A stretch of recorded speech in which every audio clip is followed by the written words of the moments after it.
Here's some history. It's about how a brand of salty, processed canned pork became the namesake of the unwanted calls, texts, and voicemails that have come to plague us today. Spam brand pork product gained popularity during World War II, partly due to its amazing durability. In 1970, the British comedy team Monty Python poked fun at it in a skit that included a song that went a little something like this. Lovely spam, wonderful spam. Thank you. After that, in 1978, a computer marketeer sent out a first-of-its-kind mass advertisement to 400 of the 2,600 total people on what was the early internet. Can you imagine? Less than 3,000 on the internet, and 400 of them got this advert. While few people actually responded to the ad blast, almost everyone else was immediately annoyed. So much so that they named this new marketing tactic Spam in honor of the deliberately and annoyingly repetitive Spam song.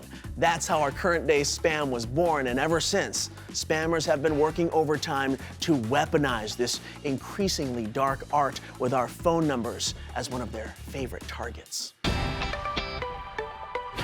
Hey Andy, that was super educational. Thank you for joining us today to talk about spam and all the ways that Verizon is helping to stop it. It's really a game of cat and mouse, Raquel, and I'd like to think that our Verizon cat is doing a pretty good job. In fact, we've already helped to detect and block over 35 billion unwanted calls and counting. Wow, so what are some of the things that we should be on the lookout for? I mean, personally, I get really creeped out by the robocalls that come from numbers that look very similar to my own phone number. Yes, that's called neighborhood spoofing, and spammers love it because it can really catch you off guard. It actually uses the first 6 digits of your number.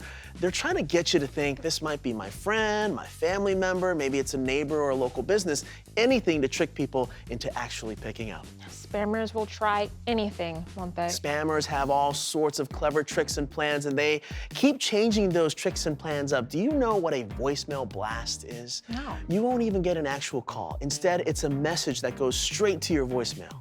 Okay, yes, I do know what that is, and I hate it. I hate when I get a notification that I have a voicemail. I look at my phone, and I never saw a call come through. Yeah, the way that works is they create a voice message and then dial it into their own voicemail, forward it up to 100 numbers at once, and that prompt can be scripted to repeat an infinite number of times, spam to infinity and beyond. Wow. So, tell me, what should V-Teamers and Verizon customers do to reduce or prevent these spoofing calls and voicemail blasts? One of the best ways to block robocallers is to get our Verizon Call Filter app, which is something you can download for free from the Apple App Store and Google Play Store. The Verizon Call Filter app shows you all the recent spam calls that it has blocked. It also allows you to adjust the risk level of calls you want blocked. You can turn on the neighborhood filter to block calls from those numbers that look like your phone number. You can even decide if blocked numbers are allowed to leave you a voicemail. Okay, well, it sounds like downloading and using the Verizon Call Filter app sounds like something all of us should be doing. Now, are there any strategies we can use to combat spam texting? One of the best things you can do is to turn the tables on them. Have you ever texted spam?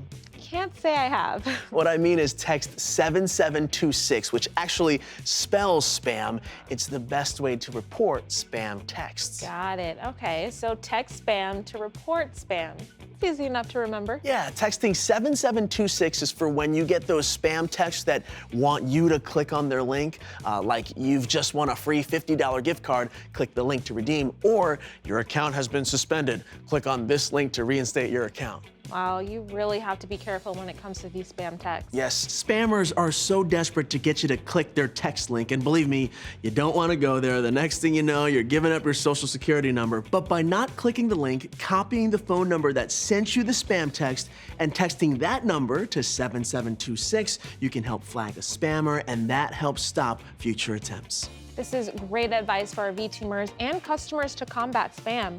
So, Andy, what can you tell me about how Verizon has been fighting back? I've heard there's something called a robocall honeypot, which, come to think of it, could actually be a pretty cool band name. Yeah, rock on. Honeypots are special phone lines created across our network to identify illegal robocall campaigns. So when spammers systematically look for numbers to try and get someone on the hook, they eventually get trapped by a honeypot. We can take that info and work with other carriers and the Industry Traceback Group, or ITG, to trace them back to the source and notify law enforcement. Well, it's great to hear that we're being proactive and continually working to protect our customers. So, Andy, any final thoughts for our V team? Yes, Verizon has been working behind the scenes to find ways to block and, if possible, prevent tactics like the ones we've discussed here today. In fact, I can't even tell you all the ways because we don't want to give spammers any new ideas. Okay, that's a good point. It's important to know that our spam blockers behind the scenes are some of the best in the business. We know that spammers are always nosing about, which is why we're constantly on the prowl, looking for better and better ways to block them. Well, that is really reassuring, and I think it goes to the heart of how we think about our network trust and reliability. Thank you again so much for bringing this important information about the scourge of spam. And until next time, say it with me, Andy. You're up to speed.